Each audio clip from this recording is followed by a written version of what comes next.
Namaste. My name is Preity Upala, and I am a global thought leader and a multimedia personality. Welcome to my podcast, The Preity Experience. Join me as I explore some of the most fascinating and crucial issues that affect our world today. I take a unique global perspective on these issues, and the very foundation of my insights is humanity and spirituality. I'm Preity Upala, and welcome to the Preity Experience.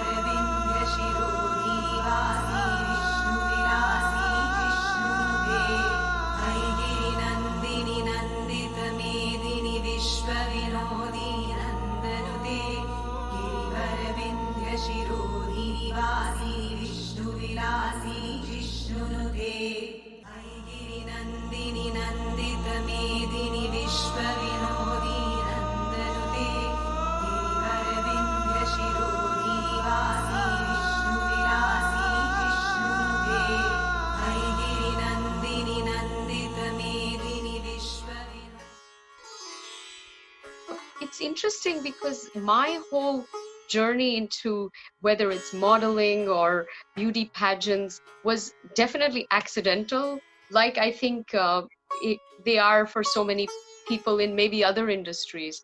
I was always an academic student. I loved studying. Even today I see myself much more as an intellectual and somebody who's an academic more than anything else. But when I was in, actually, this is when I was working as a banker, that someone saw my profile or my photo somewhere, and they thought, wow, you should compete in this beauty pageant that we are hosting. We need role models like yourself to talk about social issues, environmental concerns, and you could be a great ambassador. Use it as a platform.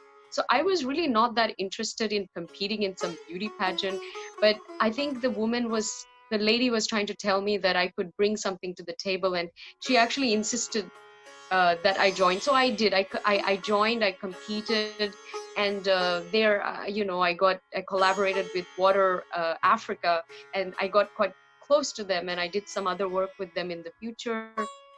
And that sort of, it was a nice experience. But I realized, I'm kind of, this is not who I am. I mean, for a lot of these girls, winning a title is the most precious achievement for them. And for me, it's probably not even on my list of top 10 things I want to do in my life. So I didn't think much of it. However, the platform that was given to me was enormous.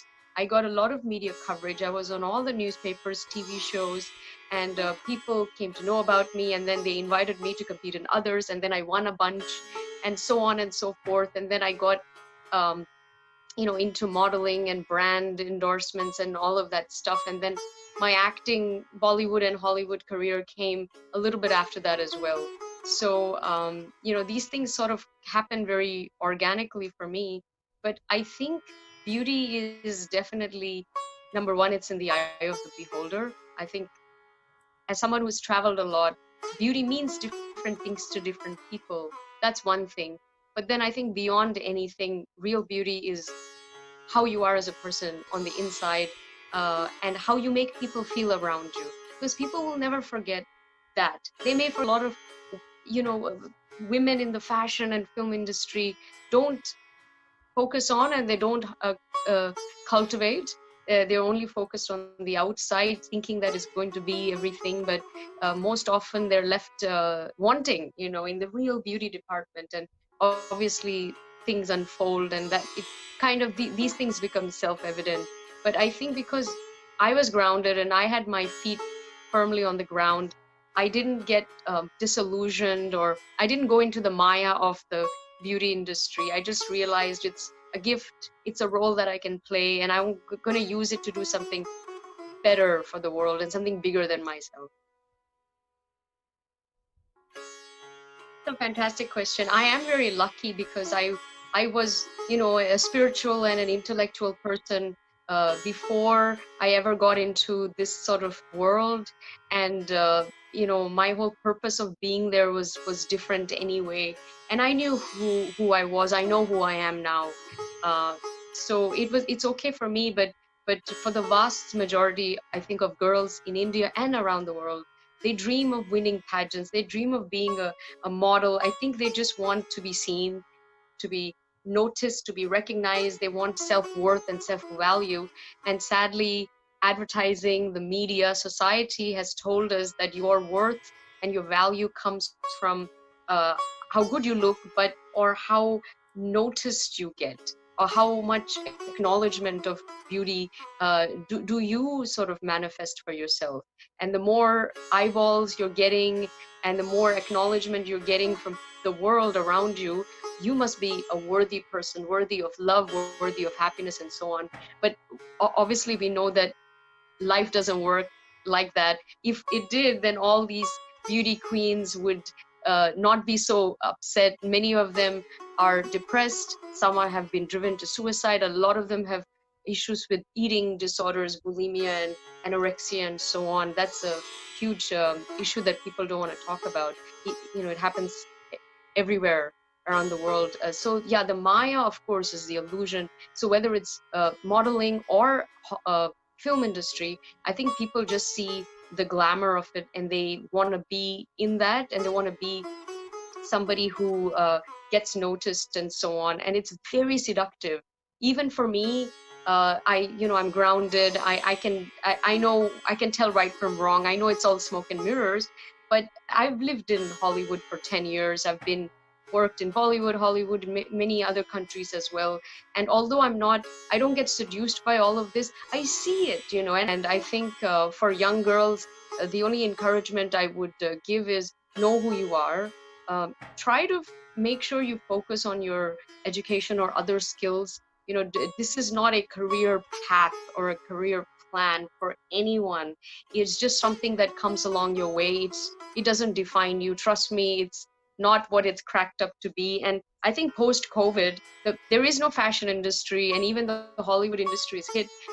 I think especially India is somehow very fixated with Bollywood and media, and they're getting sucked into what is going on. They put up these people on pedestals, and they are not real role models for anyone, to be honest. So I think the world is a different place now, where I don't think fashion, beauty, and entertainment is as valued maybe as it was probably even a year ago. And I see this as a big positive. I think it's uh, uh, due time that this industry was given a good shakeup. Firstly, my real role models obviously are both my parents. I'm very lucky. I'm uh,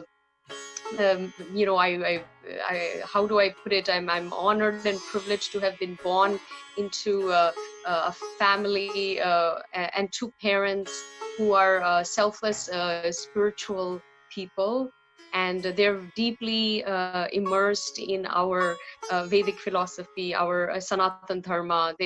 My entire both sides of the family are like that. They are spiritual as well as very much entrenched in tradition. So that was great. And at the same time, they are very forward thinking and open, but very spiritual, but very modern in a way, because I was allowed, I think, a lot of liberties in my childhood.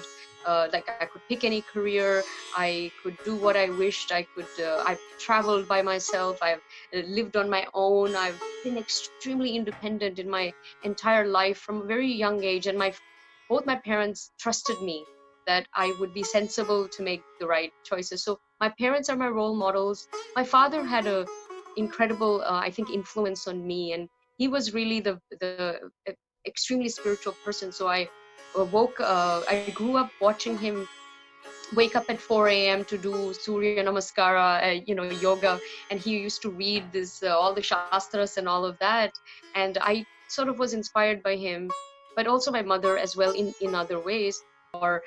our deities are also the best role models too, because we can look at their life and the choices that they've made, whether it's the gods or the goddesses, both of them.